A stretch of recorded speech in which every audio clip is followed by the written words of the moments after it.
Hey everybody, it's Jason Blaha here, and yesterday I had a subscriber who I can tell from what he wrote that he's very young, because this is a sort of idea you only see from very young people, and it's a type of idea marketed at very young people. And it was done in my Simian Panda video yesterday, and it was actually him replying to Simian's reply to my video, which I may do a video on in and of itself. Here's the thing, guys, when people are trying to market to you this idea of no limits, don't impose limits, don't accept limits, this is a bullshit line they're using to try to sell you something, to sell you their ideas, sell you their products, sell you their views. It's a delusional mindset that you can only convince really young people of that it's actually true. The reality is there are limits to everything that you do. Even if you achieve something extreme, there are physical limits, there are social limits, there are biological limits to anything you can do in life.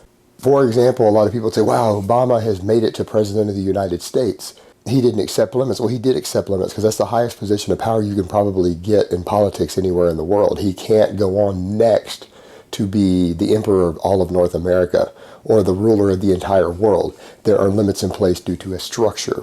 It's the same with sports. The guy is talking about limitations on the 100-meter and not accepting those. Well, actually, the 100-meter hasn't improved that much over the last few generations. It's been tiny, tiny amounts. We're talking percentages. And that's been largely due to drugs.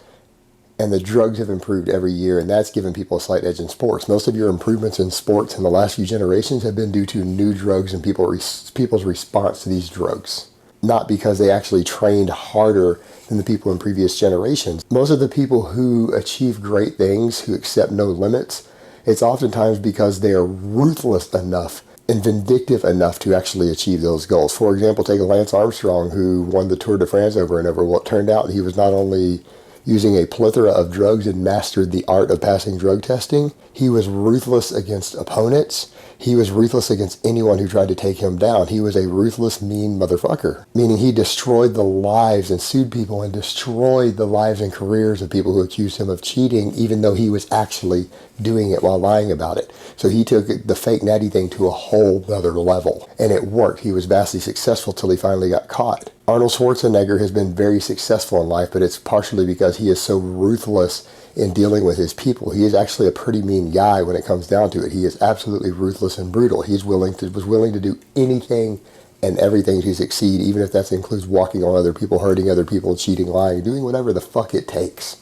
That's the people who oftentimes become more successful at things, but it doesn't always make you a better person or a good person. There are limitations to everything that you can do in the gym, the amount of muscle that you can gain. Your body is going to have a limited amount of muscle it can gain in a given time frame, per month, per year, without drugs. It's going to have a total finite amount of muscle that your frame and your genetics will allow you to hold. Now, that's going to vary a bit from person to person, but it's not going to be quite as much as people think. The variation is there, but it's not tremendous.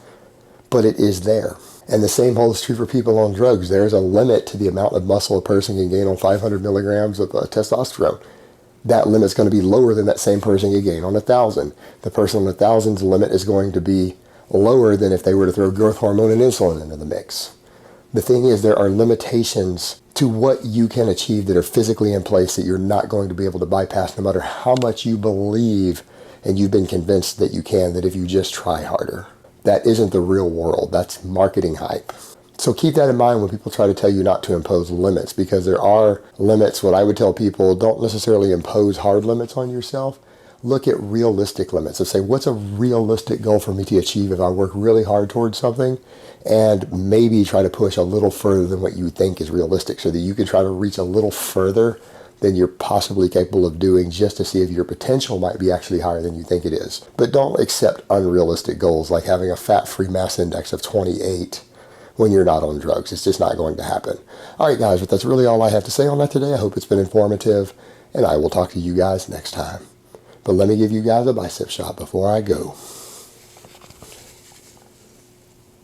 Oh, Mount Bicephalus.